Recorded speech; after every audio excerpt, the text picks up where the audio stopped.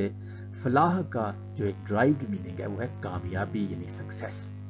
اور چونکہ جب سبزاری، برابری، سمرداری ہوتی ہے اور بہت زیادہ پروڈکٹیوٹی اور فروٹفلنس ہوتی ہے ایفرٹس کی، تو پھر خوشحالی بھی آتی ہے. نتیجتاً جو فلاح کا ایک معنی ہے وہ پراسپیرٹی بھی ہے. اور جب پراسپیرٹی اور سکسیس آ جائے اور اس کا ایک نتیجہ اور یہ ہوتا ہے کہ بقا اور سلامتی یعنی خاص طور پہ فائنینشیل سیکیورٹی جو ہوتی ہے وہ اشور ہو جاتی ہے. تو چنانچہ جو لفظ فلاح ہے اس کے 4 بنیادی معنی ہیں: سبزاری، برابری، سمرداری، دوسرا کامیابی، تیسرا خوشحالی، چوتھا بقا اور سلامتی. اگر دیکھا جائے قرآن مجید کی مختلف آیات کو تو فلاح جو ہے یہ الٹیمیٹ گول ہے انسان کی تخلیق کا. مثلا اگر ہم سورۃ الذاریات کی آیت نمبر 56 دیکھیں تو وہ ہے وما خلقت الجن والانس الا لیعبدون، جس میں اللہ تعالیٰ نے کہا ہے کہ میں نے جن و انس کو پیدا ہی اس لیے کیا ہے کہ وہ صرف اور صرف میری بندگی اختیار کریں،